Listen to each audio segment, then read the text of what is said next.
Hello दोस्तों, आज मैं आपके सामने पोस्ट बीएससी का जो एंट्रेंस एग्ज़ाम होता है उसको सॉल्व करने जा रहा हूँ। और ये सब के सब अकॉर्डिंग टू आंसर की हैं। आंसर की के अकॉर्डिंग आंसर, क्योंकि कुछ क्वेश्चन में आपको लग सकता है कि इसका आंसर ये नहीं होना चाहिए था। तो जो एचएनबी के द्वारा जो आंसर की जारी की गई है उसी के अकॉर्डिंग मैं आपको बताऊँगा। 100 क्वेश्चन है तो कोशिश करूँगा जल्दी जल्दी इसको ख़त्म करें। ठीक है, तो चलो शुरू करते हैं। पहला क्वेश्चन दे रखा है यहाँ पे। पहला क्वेश्चन है ग्रे बेबी। एक minute. Okay. Gray baby syndrome seen in infants, characteristic by progressive abdominal distension, pallor, cyanosis, and vasomotor collapse 3 to 4 days after associated with use of। तो किसके कारण हो सकता है, कौन सी मेडिसिन के कारण हो सकता है? ये हो सकता है आंसर सी। क्या नाम है इसका? क्लोराम फिनिकॉल। ठीक है। Next question, the period of period of maximum infectivity in mumps is during. तो किसके दौरान मम्स की इन्फेक्टिविटी ज़्यादा हो सकती है? ऑनसेट ऑफ स्वेलिंग इसका आंसर है। ठीक है। Next question, Schick test is done in. तो सिक टेस्ट जो किया जाता है वो किस में किया जाता है? डिप्थीरिया में किया जाता है। Okay. Next question, recommended site of administration of DPT. तो डीपीटी को हमको इन्फेंट में कौन सी साइड में लगाना चाहिए? Gluteal, deltoid, lateral aspect of thigh. तो इसका जो राइट आंसर है वो है answer C, lateral aspect of thigh. Okay. Discolouration of teeth is cause by a kind of antibiotic called. तो कौन सी एंटीबायोटिक बॉडीज को लेने के कारण डिस्कलेशन हो सकता है टीथ का? तो इसका आंसर कौन सा होगा? टेट्रासाइक्लिन राइट आंसर होगा, यानी कि आंसर सी। ठीक है। Okay. Okay. Next question, quickening means. Quickening का मतलब क्या होता है? क्विकनिंग का मतलब कहाँ से कब से स्टार्ट होता है? क्विकनिंग 5 मंथ में स्टार्ट होती है। तो इसमें क्या होता है? फर्स्ट मूवमेंट फील होता है मदर को। तो इसका जो राइट आंसर क्या होगा? इसका आंसर होगा सी वाला, the movement of the foetus in the uterus feel by the mother. Okay. Next question, the disease notifiable to the WHO under the international regulation act are all except. तो WHO के under जो international regulation act है उसमें सारी आती हैं एक को छोड़ के। तो उसका नाम कौन सा है? 7 का आंसर कौन सा होगा? डी, डिप्थीरिया इसके अंदर नहीं आती है। ठीक है ना, diphtheria right answer D. Okay. उसके बाद हम आ जाते हैं इधर की साइड, आंसर नंबर 8। ओके। कुछ साइकोलॉजी के क्वेश्चन है ये। Which is the primary goal of community health nursing. तो कौन सा प्राइमरी गोल है? तो इसका जो राइट आंसर होगा वो राइट आंसर बी है इसमें। ठीक है, ये अकॉर्डिंग टू आंसर की है। To enhance the capacity of individual families and communities cope with their health needs. ठीक है। ओके। नेक्स्ट आंसर इसका कौन सा हो गया? B. Okay. Measles vaccine is given under the national immunisation programme. तो जो मीजल्स वैक्सीन है वो कब दी जाती है? तो ये तो आपको पता ही होगा, 9 मंथ में। ठीक है ना। फिर है modifiable risk factor in case of hypertension include all except. तो एक को छोड़ के सारी क्या है जो हमारी लाइफ स्टाइल से रिलेटेड डिजीज़ हैं, लेकिन एक मॉडिफाइबल रिस्क फैक्टर नहीं है, वो एक टाइम के बाद हो ही सकता है। तो उसमें ओबेसिटी और सर्टेन इंटेक, ये तो सारे किसके द्वारा होते हैं? ये हमारी लाइफ स्टाइल चेंजेस के कारण होते हैं। तो एक्सेप्टेबल का तो एक्सेप्ट हमारे पास राइट आंसर कौन सा बनता है? इसका राइट आंसर हो जाएगा age. Okay. Next, head and chest circumference of a baby become equal at. तो जिस समय बेबी पैदा होता है तो उस समय उसका हेड कितना होता है? बड़ा होता है ना, 33 से 35 होता है लगभग। और चेस्ट कितनी होती है? जो हमारा शोल्डर होता है वो 32 से 33 के आसपास होता है ना। ठीक है। तो ये इक्वल कब हो जाता है? बराबर दोनों की, हेड और जो हमारा चेस्ट होता है, तो वो हो जाता है answer D. Next, scurvy is deficiency of. तो सबको इसका आंसर पता है, vitamin C. Tiny white and hard spot on the fetus on the face of a newborn baby is known as. तो इसको क्या बोलेंगे हम? वाइट पैचेस दिखाई देते हैं तो इसको हम बोलते हैं मिलेस बोलते हैं। मिलेस देखते हैं। Tiny white and hard spot on the face of a newborn baby is known as. Okay. Congenital absence of the rectum is called. तो congenital absence of the rectum is called क्या बोलते हैं इसको क्या बोलेंगे हम? इसको बोलेंगे हम एनोरेक्टल मालफॉर्मेशन। तो क्या होता है इसमें? कंजेनाइटल absence हो जाता है। जो रेक्टम होता है वो किससे मिल जाता है? वो लार्ज इंटेस्टाइन से मिल जाता है। तो पूरा का पूरा बन नहीं पाता है। ठीक है ना। उसके बाद हम नेक्स्ट, अब आगे हम 15 नंबर क्वेश्चन पे।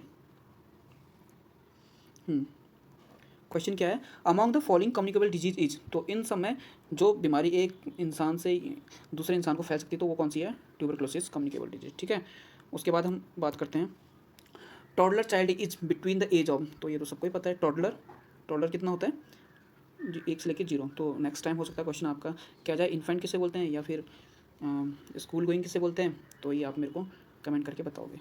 ठीक है ना।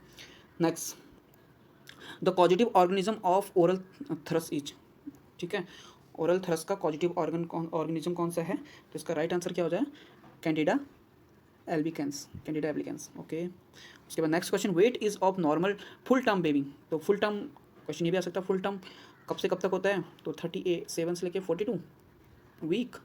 ओके, तो राइट आंसर इसका 2.5 से लेके 3.5 इसका होता है normal.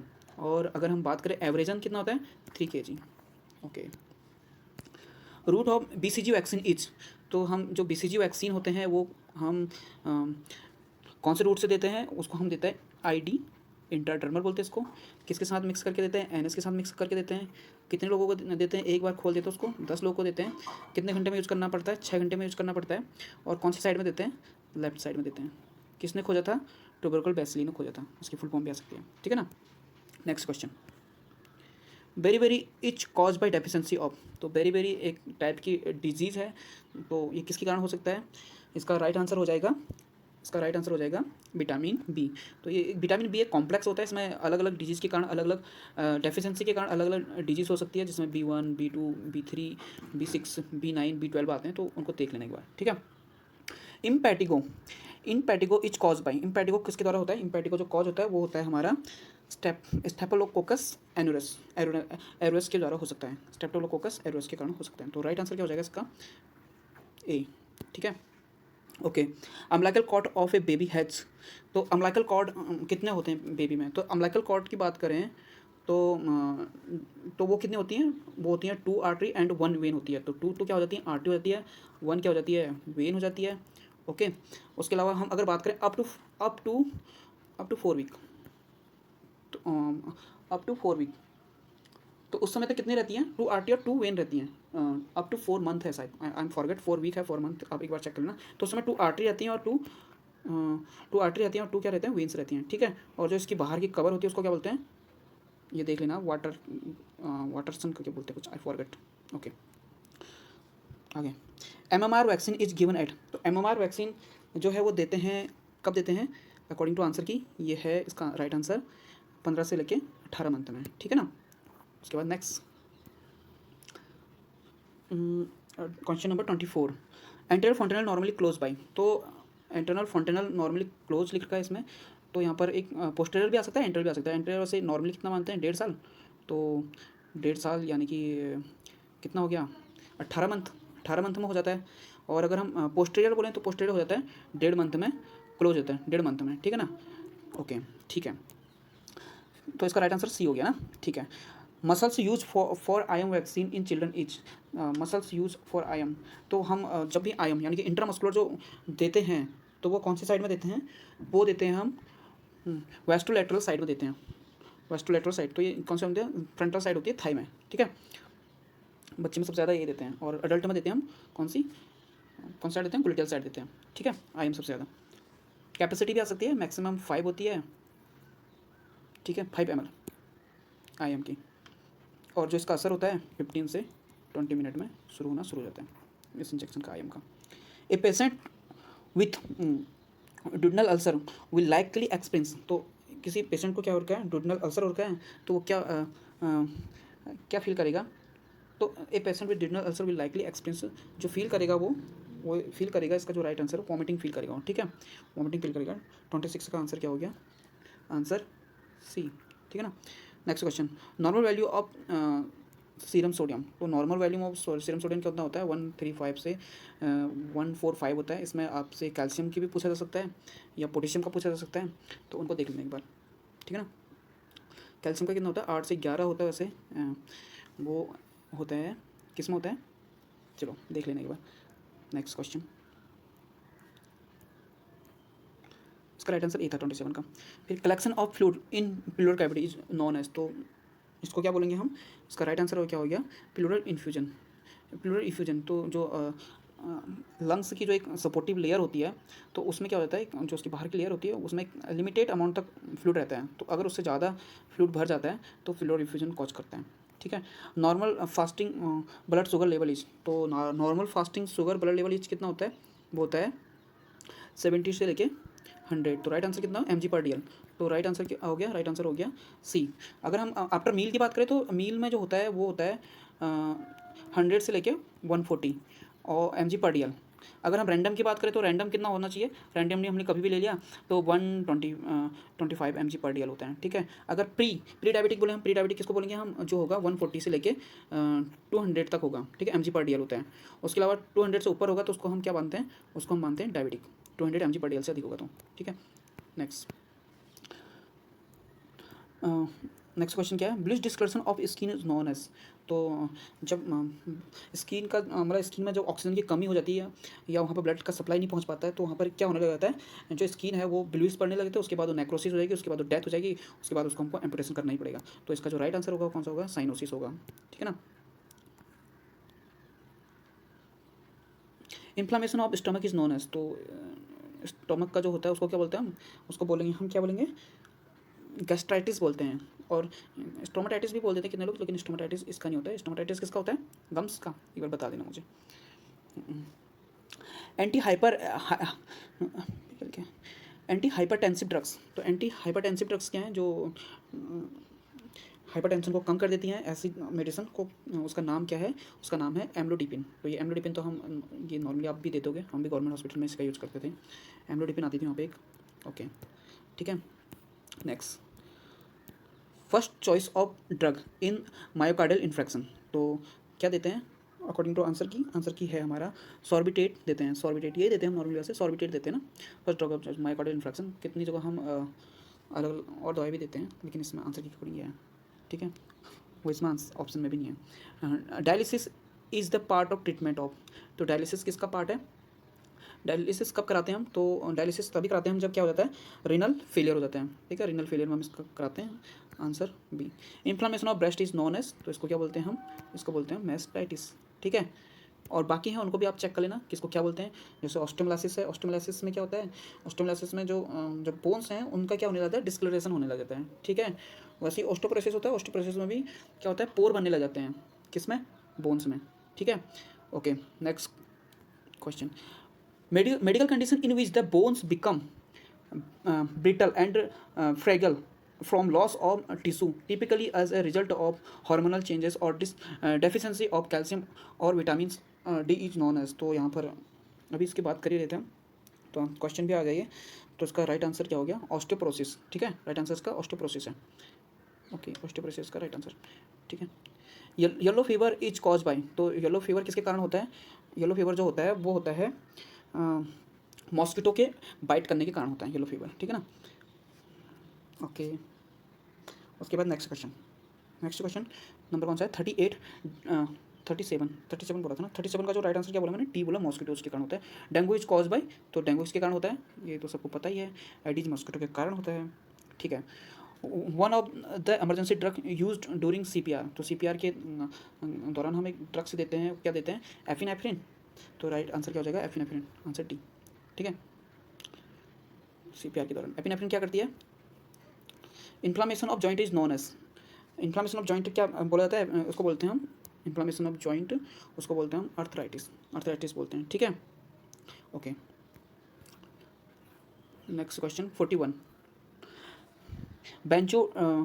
बेंजोडाइजापाइन reduce anxiety bye acting on the which neurotransmitter, तो किस तरीके का एक्ट करता है ये करता है गाबा मेडिसिन में यूज़ करती है इस तरीके की। ठीक है। Schizophrenia can prevent with positive and negative symptom, what medicine would you utilize to treat, तो उसके लिए हम क्या देंगे, इस तरीके के जो केसेस देखने को मिलेंगे उसमें देते हैं हम, आंसर इसका डी है, एलाइपिकल एंटीसाइकोटिक ड्रग्स देंगे। ठीक है। Okay. Next question, selective serotonin reuptake inhibitor SSRI belong to which group of psychotropic drugs. तो ये कौन सी इसका जो राइट आंसर हो जाएगा वो कौन सा है? इसका राइट आंसर है एंटी डिप्रेसिव ड्रग। तो जो SSRI जो ड्रग्स होते हैं, सिलेक्टिव सेरोटोनिन रिपोर्टेटिक इनहिबिटर होते हैं, वो कौन से होते हैं? एंटी डिप्रेसिव ड्रग्स होते हैं, ठीक है ना। 43 का डी आंसर हो गया। Next, the pharmacodynamics of drugs related to. तो जो फार्माकोट्रॉनिक ड्रग्स होते हैं वो किससे रिलेटेड होते हैं? 43 का जो होता है वो होते हैं physiological effects of the drugs on the body. तो राइट आंसर क्या हो जाएगा? Answer D. What was the name of the experimental antipsychotic agent develop in 1953। तो 53 में कौन सी जो ड्रग्स थी जो एंटी साइकोटिक एजेंट थी, उसका नाम क्या था? 45 का राइट आंसर हो जाएगा सी। उसका नाम है क्लोरोप्रोमाइजाइन। ओके, राइट आंसर इसका सी हो जाएगा, chlorpromazine. In the 1500 people with any type of illness were consider to have. तो इन द 1500 पीपल जो उस समय पर मतलब क्या माना जाता था? तो उस समय पर जो इसका राइट आंसर होगा वो कौन सा होगा? राइट आंसर इसका बी होगा, evil demons competing for their moral soul, ठीक है। तो ये जो एशियन हिस्ट्री है वो तो कम ही आती है, लेकिन एक दो क्वेश्चन नहीं आते, तो मेरे हिसाब से आप जो क्वेश्चन ट्रेंडिंग चलते हैं उन पे ज़्यादा फोकस कर सकते हो। हिस्ट्री बहुत बड़ी है, कहीं से भी आ सकता है question. Which part of the brain concern with integration of affective emotion aspect of behaviour memories and basic drive. तो कौन सा पार्ट है ये ब्रेन का? ये पार्ट है, इसको बोलते हैं लिम्बिक सिस्टम, ठीक है। लिम्बिक सिस्टम इसका आंसर है। Okay, next question. अब आ जाते हैं हम 48 पे। False sensory perception in the absence of real external stimuli is called. तो फॉल्स सेंसरी परसेप्शन क्या है? In the absence of real external stimuli. तो उसे कुछ दिखाई दे रहा है और कुछ है ही नहीं, तो ये कंडीशन कौन सी कहलाती है? कोई स्टिमुलस भी नहीं है और उसे कुछ दिखाई दे रहा है, तो ये कंडीशन हेलुसिनेशन कहलाती है, ठीक है। और इल्यूजन क्या कहलाएगा? इल्यूजन में क्या होगा? कोई चीज़ कुछ और दिखाई देगी, जैसे रस्सी है तो उसको क्या दिखाई देगी? सांप दिखाई दे रहा है, ठीक है, या पेड़ उसको भूत दिखाई दे रहा है, तो ये इल्यूजन की कंडीशन हो जाएगी। कुछ है ही नहीं, कुछ दिखाई दे रहा है, तो ये हेलुजन की कंडीशन दिखाई देगी। और क्या है इसमें? ठीक है। और डिल्यूजन में क्या होता है? डिल्यूजन में उसके जो बिलीव होते हैं उनको हम चेंज नहीं कर सकते हैं, भले ही वो क्या है? गलत है। False beliefs we can't change, ठीक है। Next question. Patient who refuse to eat his meal stating the food is poison in example of. तो वो बोल रहा है कि हाँ कि खाने में पॉइजन है, तुमने पॉइजन मिला रखा है, तो कौन सी कंडीशन है? अभी जो बोला था मैंने, उसके जो बिलीव होते हैं उसको हम चेंज नहीं कर सकते हैं, तो इसका क्वेश्चन भी दे दिया इन्होंने। 49 का ए हो गया, डिल्यूजन होता है, ठीक है। सब कर रहा हूँ।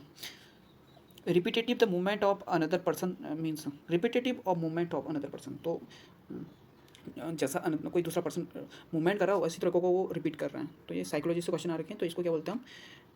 इकोप्रेक्सिया। अगर उसके शब्दों की तरह वो रिपीट करता है उसको बोलते हैं हम इकोलेलिया, ठीक है।